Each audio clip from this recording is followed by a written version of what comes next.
Hello, and welcome back to Baby Elias's stories.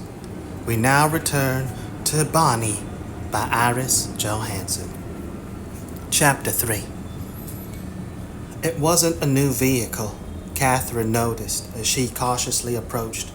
It was a beat-up blue Chevy truck, and the tires looked worn, almost bald. No sign of the driver of the truck. She'd been listening and hadn't heard anyone come out of the bayou, but she might not have been able to hear him. Gallo had said this creep was good. She trusted Gallo's judgment. When it didn't concern his damned chauvinistic attitude toward her. She stopped. She'd been tempted to check out the license plate and the glove box of the truck. Not smart. Better to wait and do all that later. Now she should wait and watch and listen. Not much watching with this fog, but she could listen. No sound. The fog had come in again, and the truck was only a hazy outline before her. But she'd probably have company soon. Just wait and pounce when he came on the bank. She stiffened. Something was wrong. She felt it. The hair on the back of her neck was tingling. There's someone over there in the trees.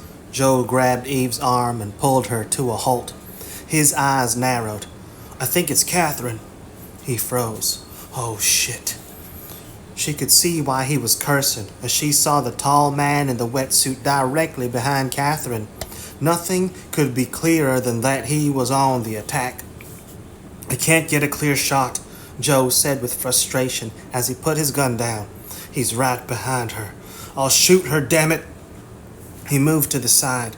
I'll see if I can get him from another angle. Don't call out and startle him. I don't want to have him move on her before I can get my shot. If there was enough time. It was going to be Catherine, Eve realized in agony. Catherine was the one who was going to die, and Eve had to stand there and watch it happen. She couldn't even cry out and warn her. But Catherine had been with Gallo in the bayou. Why wasn't he there? Damn it, where was Gallo? Throw the knife. Gallo's hand was frozen on the hilt. He had to move, but he couldn't do it. Not this time. It was as if everything were happening in slow motion. He could see Catherine stiffening and knew those wonderful instincts with which he'd become so familiar were in play. She knew. Even as he watched, he saw her whirl and start to drop to the ground as she saw her attacker. Too late. He was already on Catherine, his knife raised. It was coming down. She was going to die. No! The agonized cry tore from Gallo's throat. He threw the knife. Dear God, he's fast, Catherine thought as she reached for the knife in the holster on her thigh. Fall, roll, then stab the bastard in the gut. But he was over her, his dagger coming down, and he screamed as a Bowie knife pierced the hand holding the knife and came out the other side. Gallo's Bowie knife. She recognized it, and Gallo standing in the water several yards from the bank. It gave her enough time to roll away and get her knife out of the holster. Damn it, get out of the way, Catherine. She glanced toward the trees. Joe, trying to get his shot. She rolled to the side. The man in the wetsuit was cursing as he turned and ran toward the bayou, bent low and zigzagging. A shot. Missed. Then he was in the water. He reached out and jerked out the dagger pierced in his hand and threw it aside as he dove beneath the surface. Catherine jumped to her feet and was at the bank of the bayou in seconds. Gallo, get him! She called as she jumped off the bank into the water. Gallo didn't answer and she couldn't see him. The fog had come down again. Catherine, no! Joe was suddenly standing on the bank beside the cypress tree.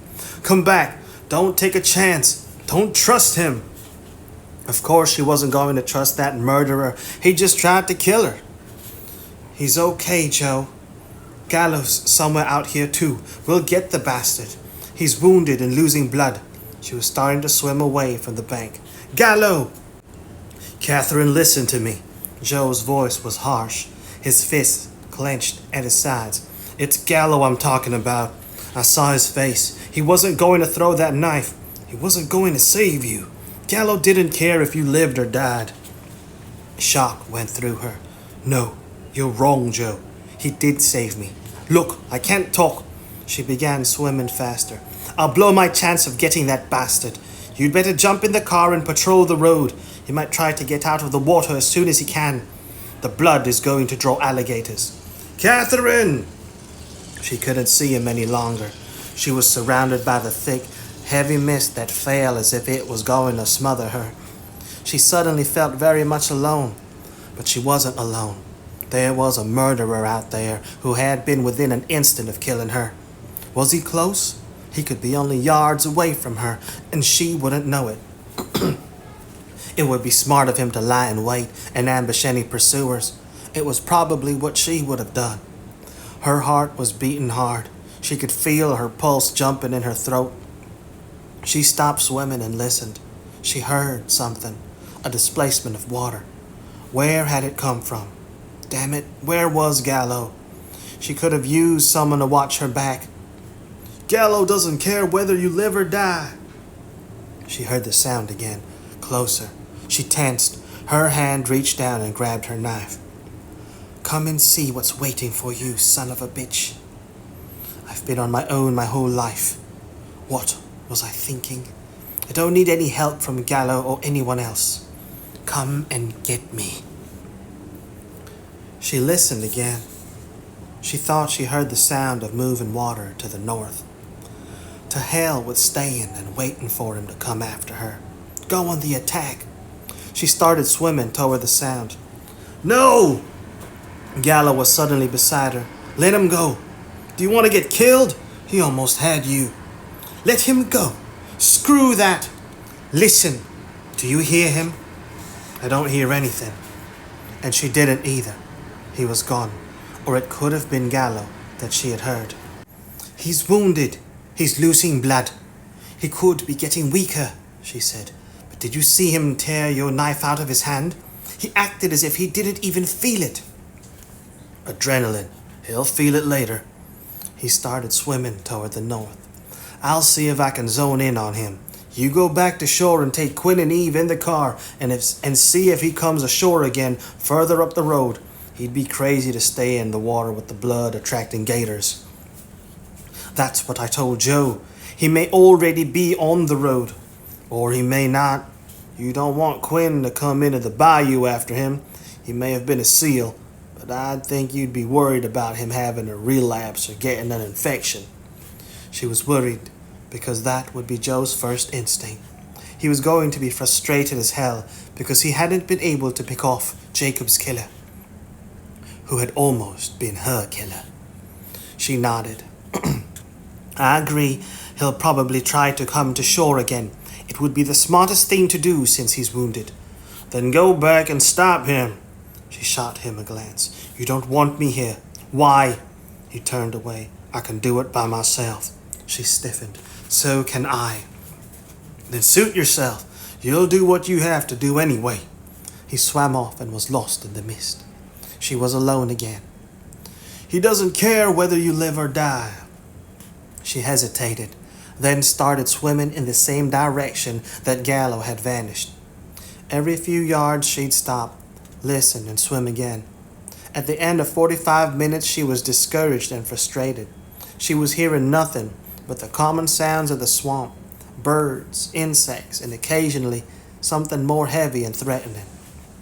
Alligator? Damn it, give up! Gallo suddenly emerged out of the mist, his lips tight, his eyes glittering with anger. I just saw a gator up ahead, slipping off the bank, out of the weeds. It's enough that one of us is out here. And why should it be you? She glared at him. Alligators follow the blood scent. Maybe we can follow him to the bastard. His wounded hand was... She stopped and closed her eyes. Oh shit. What's wrong? Get away from me. My feet have a few cuts from walking barefoot in that palmetto grove. And I was bleeding. I may still be bleeding. That killer isn't the only one who will be attracting gators, who will be attracting alligators. I didn't even think of those damn cuts. She turned and started swimming away from him toward the bank. Stay away from me, Gallo! Gallo was swearing, but he was swimming behind her.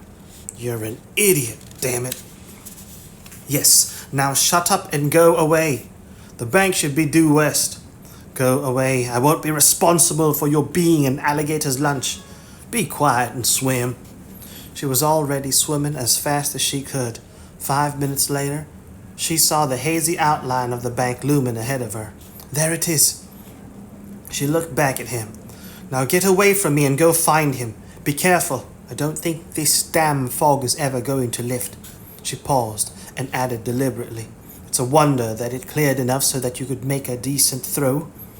He didn't answer. He turned in the water and once again vanished into the mist. Eve was standing at the edge of the water when Catherine pulled herself into the bank.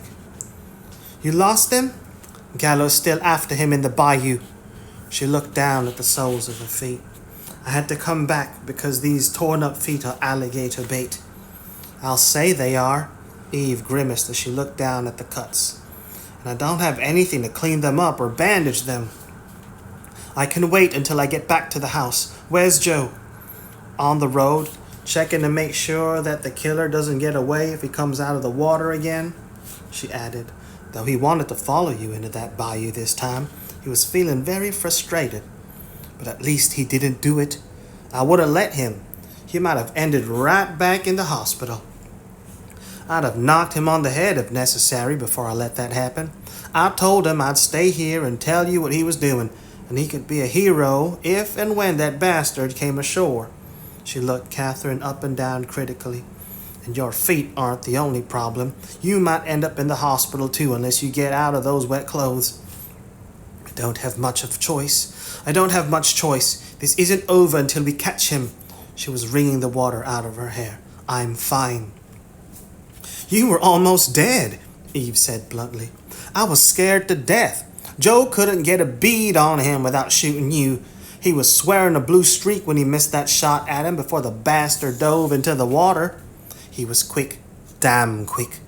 She took off her black shirt and wrung it out. And he must have a high tolerance for pain the way he tore that knife out of his hand. Gallo said it was adrenaline. Maybe, Eve's tone was absent. You almost died, Catherine, but Gallo came to the rescue. She paused. I was wondering where he was. I was too busy to wonder, and I'm the only one who is responsible for me. Where's that dagger? She was looking on the ground for the dagger her attacker had dropped when Gallo's bowie knife had pierced his hand. There it is. We don't have to worry about Prince. He was wearing the gloves to his wetsuit. She picked it up and examined it. Nothing unusual about it. Commonly used by sportsmen, undersea explorers, and scientists. She smiled at Eve. I bet Joe might have even used one like it when he was a SEAL. You'll have to ask him. She was staring at the knife. The one sticking in Jacob's chest was much bigger and more vicious looking. This is for utilitarian use. It could be that one was for pleasure. She shuddered. Pleasure in murdering a helpless man? Jacobs was afraid of him. At least I guess it was him that he was raving about. He was afraid of someone. It was what he expected. She frowned. But it wasn't what we expected. I thought we'd get Jacobs to talk. But we might be able to get Prince from the truck, Eve said as she turned to the vehicle. That's more likely. She went around and back of the truck. Louisiana license plates. And I'd bet the truck was stolen. Catherine started forward, then stopped. I want a forensic team. He was too careful, too good. If he left any evidence, it will be minimal, and I want to have every chance of retrieving it. She turned and dropped on the ground and crossed her legs. So I suppose we patiently wait until Gallo or Joe brings him back to us? Patiently? Eve dropped down beside her. That's not like you. Why? It's not like me. And usually it's not like you. But for some reason you're thinking that's not going to happen. You think that we're not going to get him. I knew it the moment I saw you standing, waiting on the bank. Why would you think that? You would have gone with Joe. Why would you have been waiting here for me? I had to make sure you were safe. Eve was looking out at the bayou. I wanted to know that he wouldn't find and kill you out there. I had to make sure it was over. Over. It's not over, Eve. We haven't got him yet. But he didn't kill you. I was sure he was going to. She moistened her lips. I was sure that you were the one, but I was wrong.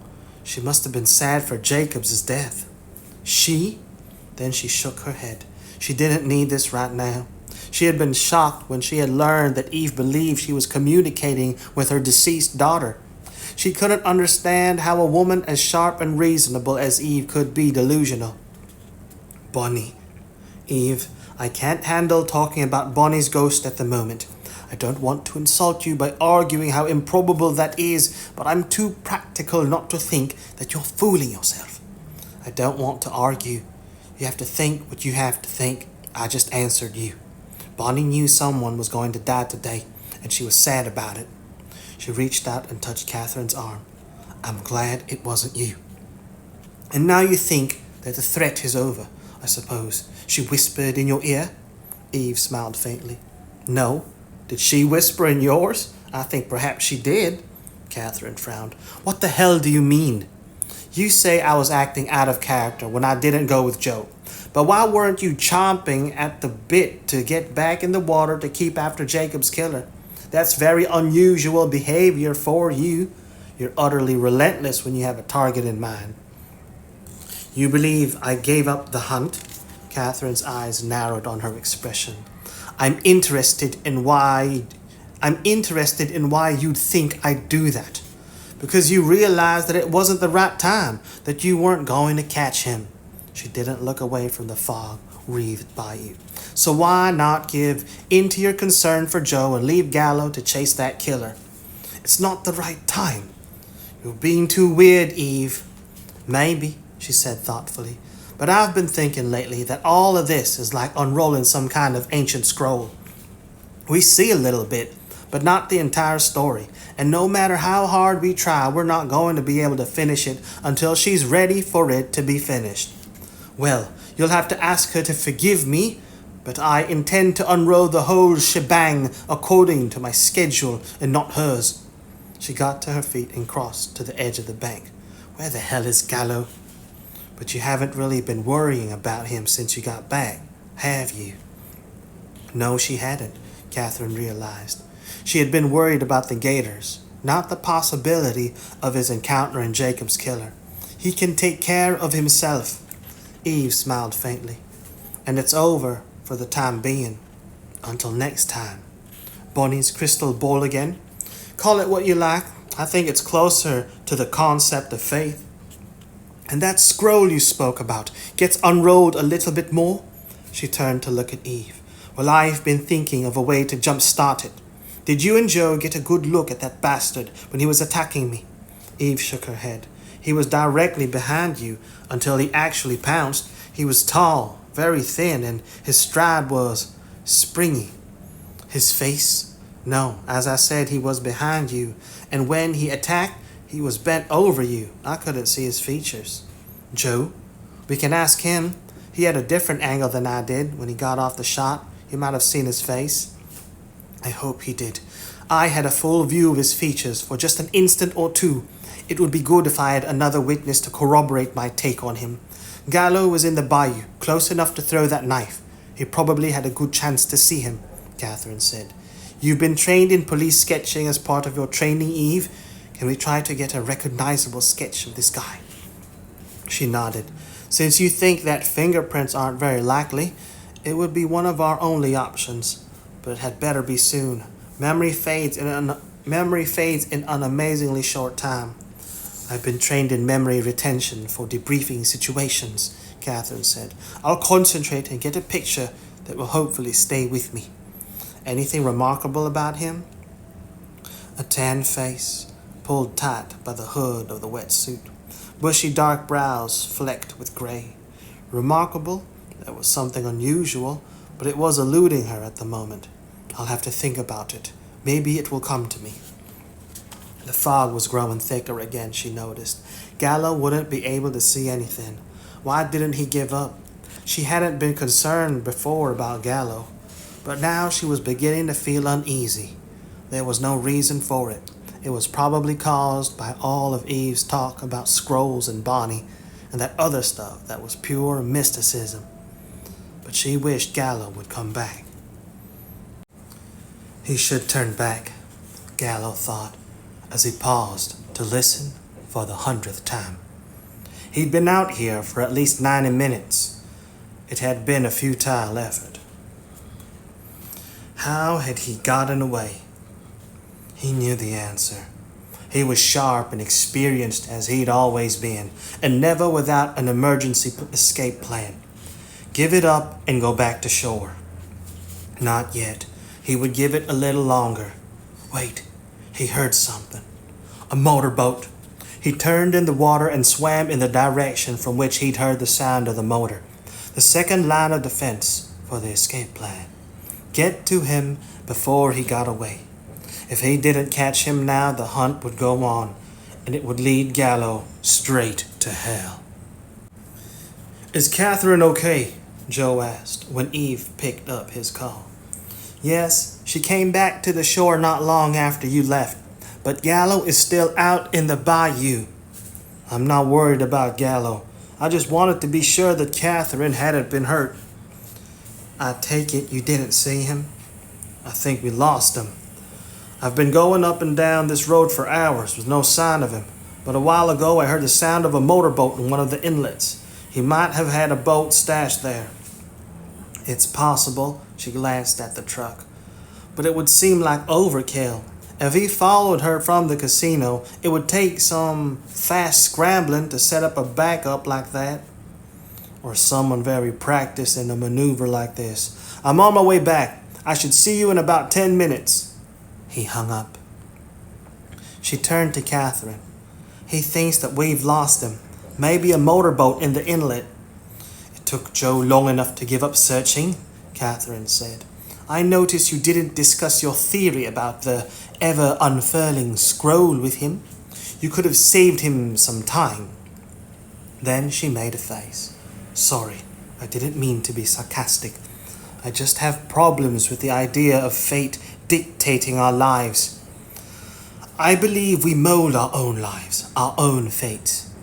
And if we work hard enough, we can make a success of things. I thought you believed that too." "I do," Eve said. "But there appear to be some things that are out of our control. I found that out years ago when I lost Bonnie. After that, I discovered damage control and to work with what I was given. A ghost." Eve slowly nodded. "I don't expect you to accept the idea. It took me years to come to terms with it." "Eve." Catherine reached out and took her hand. "I admire you. I trust you. I believe in you. I just can't believe in this particular." "You didn't believe that Gallo was innocent of Bonnie's death at first, but now you're willing to fight for him." She smiled. "And that's a good sign for an eventual understanding." "Don't count on it. We'll just agree to disagree. I can't promise that I'll ever." She broke off and whirled toward the bayou. "I heard something." Eve did too, and the next moment she saw Gallo stand up in the shallow water and wade toward the bank. She felt a rush of relief. He looked tired and discouraged, but he wasn't hurt. "No sign of him?" she asked as he levered himself out of the water. "No, he got away." "Joe said he heard a motorboat in the inlet," Catherine said. "Did you?" "Yes," he said. "Where's Quinn?" "He'll be here in a few minutes. He just called." "Good. I want to get back to the house." "You said you heard the motorboat. Did you see him?" "Yes, but he was halfway across the bayou. Then he was lost in the fog." He glanced at the truck. "Have you searched it?" Catherine shook her head. "No, I called Venable, and he's going to arrange to get a forensic detail out here, though I don't know what our chances are of getting prints." "Nil," he said flatly. "Maybe trace evidence." "You seem very certain," Eve said. "Do I?" He got to his feet. "As certain as I can be under the circumstances. I judge he wouldn't leave a trail." We may not be able to ID him for prints, but Catherine saw him. I may be able to do a sketch from her description. Could you help? Did you get a good look at his face? No, sorry. You think there's a good possibility that you'll be able to get a close enough resemblance? He glanced at Catherine. You'll remember him? I'll remember him, she said quietly.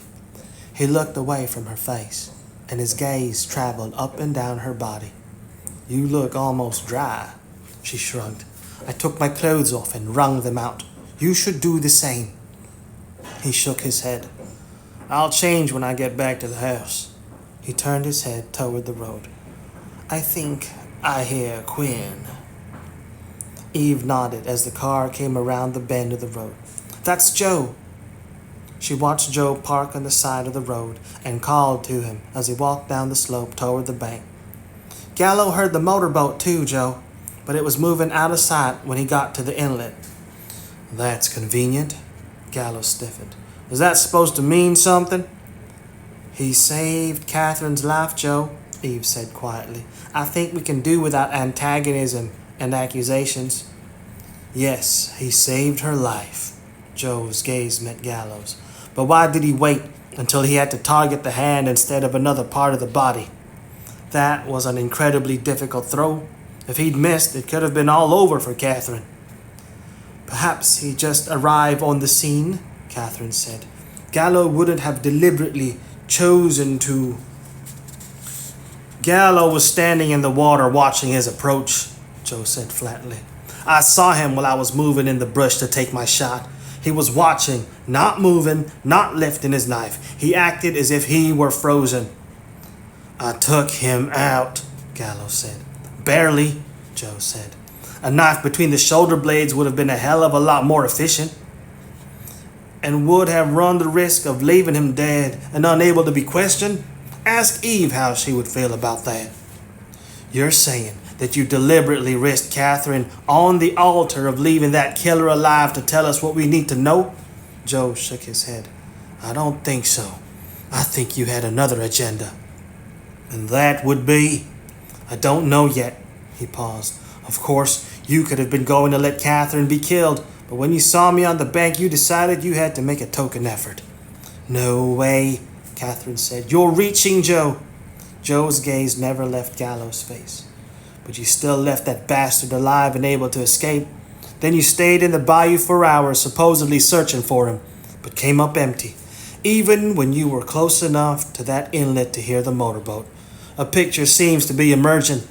I'm wondering why you would do all that. Keep wondering. Gallo turned away and moved toward the trees. I'm not defending myself to you, Quinn. I'll see you all back at the house. Get in the car, Gallo, Catherine said. I've been through that brush. It's hell on bare feet. Gallo had already disappeared into the palmetto shrubs. Okay, Catherine turned to Joe. You're saying that Gallo didn't want Jacob's killer caught. Why? Are you still thinking that Gallo had something to do with Bonnie's death? That maybe he didn't kill Jacobs himself, but he had an accomplice to do it? It's a possibility. Bullshit. It's not bullshit until I found out why Gallo didn't throw that knife when he had a better chance of taking out his target. He turned away and started up the slope. And I don't regard any argument you can give me as credible. She stared at him. Why the hell not? He looked back over his shoulder. You're being emotional. You're not thinking as clearly as you usually do. He made the throw. He saved my life.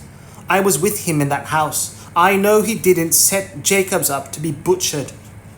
Joe didn't answer as he got into the driver's seat. Eve could sense the frustration Catherine was feeling. She was feeling a familiar frustration mixed with uneasiness. Yes, Joe's suspicion could be based on his history of distrust of Gallo, but Joe was smart and cool and seldom let anything interfere with logic. Come on, she took Catherine's arm and nudged her toward the slope. Get in the car. I don't want you getting angry and stomping off into the brush like Gallo.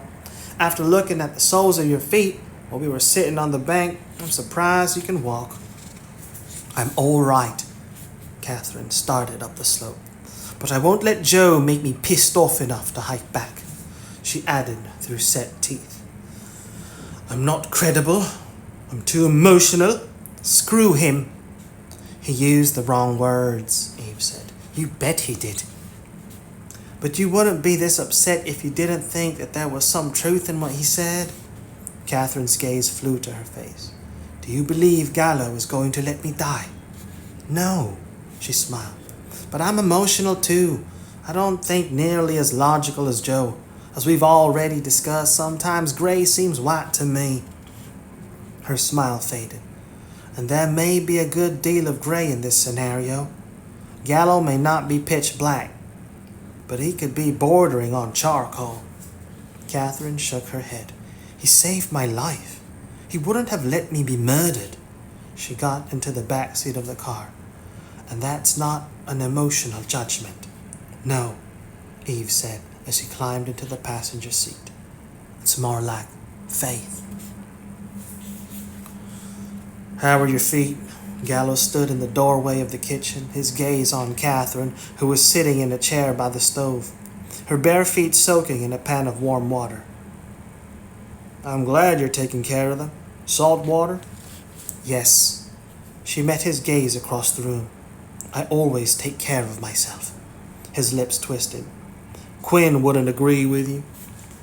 "Joe thinks I'm emotional." She looked at his feet, encased in boots. "You tore your feet up too, didn't you?" "Yes." "You deserve it. You were stupid. I had no choice. But you could have just kept quiet and let yourself be driven back to the house." She sloshed her feet in the water. "Did you bandage your feet before you put on those boots?" "Yes, I take care of myself too." He came toward her. "Where are Quinn and Eve?" "They're calling Jane McGuire. Eve promised to keep in touch with her." "And Eve always keeps her promises." He took the towel draped over the chair next to Catherine's. "Did you call Venable again?" "No, but he called me and said he's on his way here. He asked a favor of New Orleans Police Department, and the forensic team should be here any time to check out that truck." "He's moving fast." He fell to his knees, took her left foot out of the water, and enveloped it in the towel. "It's not that urgent, is it? Not to the CIA?" "No, and Venable has no reason to come down here. He knows I can take care of it, which means that he has another reason to move in." "You're obviously valuable to him." He was gently patting her foot dry. "He wants to make sure nothing happens to you." His hands were warm through the terry of the towel, and his position at her feet and the action itself were unbearably intimate. She felt a rush of heat go through her. Not now. The searing sensuality was unexpected, and she felt the tensing that was now familiar. Pull away from him. She didn't move. She watched him slowly move the terry over her foot. Each stroke was causing her to tense, the blood to rush beneath the skin at his touch. Venable isn't that protective. He wants something. "What?" He placed her foot on the floor and lifted her other foot from the water. He began to dry the top, then cradle it in the towel. "You have beautiful feet." "No feet are beautiful. Some of them are just not ugly." "You're wrong." His hands tightened around her foot. His eyes focused on the towel. "I never dreamed I had a foot fetish. I kept thinking where I'd like to put..." He drew a deep breath. "That's not where I meant this to go." He began to dry her foot again. "I'm constantly becoming distracted when I'm around you." "Where did you mean it to go?" she asked unevenly. "I'm curious to know, Gallo." "I want to tell..." He lifted his gaze to meet her eyes. "I never wanted him to kill you, Catherine. No matter what Quinn says, I'd never do that. You trusted me when no one else did, when I didn't even have faith in myself. I was planning on taking him out earlier. I thought I'd have time, but then everything went to hell. Why? I wasn't expecting him." He broke off and threw the towel aside. "Shit." He jumped to his feet. "I never meant it to be that close, Catherine, but I had to target his hand. I tried, but I couldn't do anything. He was striding to the door, but I wouldn't have let him hurt you. I couldn't stand that either. He looked at her over his shoulder, and she was shocked at the torment she saw in his face. That damn Quinn was right about almost everything else, but he was wrong about that. Believe me, Catherine. Before she could answer, he was gone. She collapsed back in the chair and drew a shaky breath. She felt vulnerable and hot and bewildered. Those moments with Gallo had been explosive, and she had not come out well. She had responded, not been aggressive. She had not been in control. She should have asked him questions instead of trying to puzzle him out and being swayed by what he was clearly feeling. What was she feeling? Damn it, she'd have to go after him and make him... No, she heard the sound of a car starting outside. No! She jumped to her feet and ran out of the kitchen, down the hall and threw open the front door. Gallo was already driving the car out of the driveway and down toward the road. Gallo! He didn't answer, and the next moment the car disappeared around the curve of the road. Catherine! Eve was behind her. What's wrong? Catherine threw her arm out toward the road. That's what's wrong. He's gone. He took off. Gallo? Joe said as he came out of the living room. Who else? Did he say goodbye? Did he explain more than muttering a lot of disjointed garbage? No. She went back to the kitchen, tossed the water from the pan out the door, and sat down. She glared at Eve and Joe, who had followed her from the front door. But he's not going to get away with it. I'm going to go after him. She opened the first aid kit she'd set out in readiness to bandage the cuts on her feet. But first, we're going to find out everything we can put together about the man who killed Jacobs. Damn it, Jacobs was scared because he knew who killed Bonnie. I know it. If we'd had just a little more time, we'd have made him tell us everything. It had to be that man we lost in the bayou. We're close, Eve. But Gallo may be closer.